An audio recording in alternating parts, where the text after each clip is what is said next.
I'm with Jamie Kennedy, who we've shown on Tree Hugger a number of times before, one of Toronto's premier chefs, and I was asking him the question, how do we cope in a country with a long winter with cooking seasonally? And part of the solution is, I think, in looking back in time, 100 years, let's say, and gaining inspiration from what was going on in communities at that time, how people coped with the harsh winter from a community level.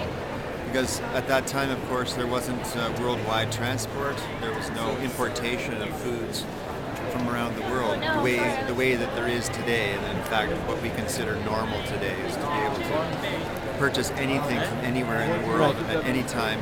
And there's no more seasons, in a sense, even though we live in a country which is in an area of the country which is so seasonal, and we certainly feel the stark contrast between the dead of winter and the heat of summer and fall and spring very clearly where we live in Toronto. So to gain inspiration and to actually foster a new movement really about the local food movement. Right. For me, it's a means of which we can rediscover or discover for the first time a local food culture, which is based on what nature gives us in terms of the seasons, and we build up a repertoire of cuisine which is seasonal.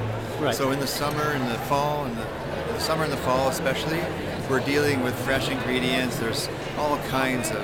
It's a rainbow. Yes. We can play. But my wife cooks this way. She writes about food, and I'm getting awfully sick of parsnips these days. Well, you should ask your wife to start preserving things for the summer. She does.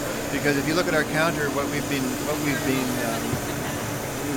come to be known for, and it's really rather emblematic of my company, is the jar.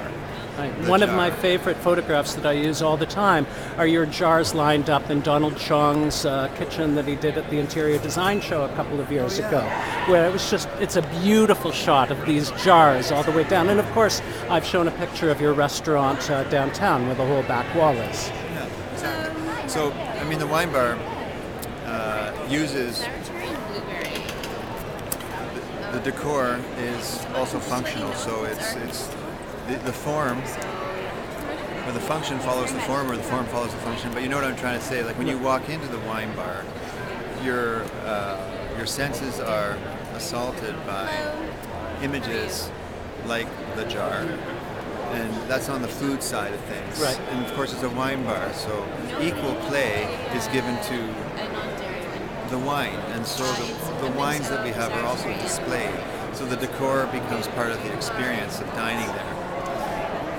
Will you be doing wine in the county as well as food? Yeah, I'm very excited about the wine movement in Prince Edward County. Right. Of course, you must know that there's now a BQA designation for Prince Edward County wine. Yes.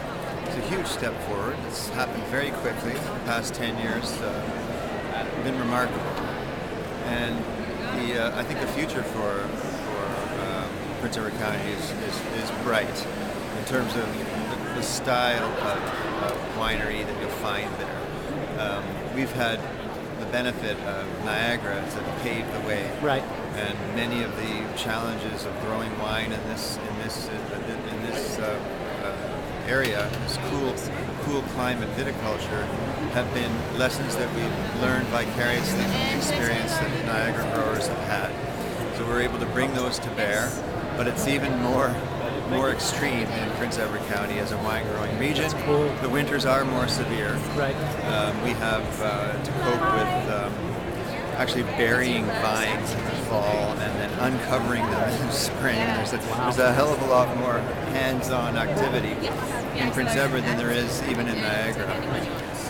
That's great. Thank you very much. You're welcome.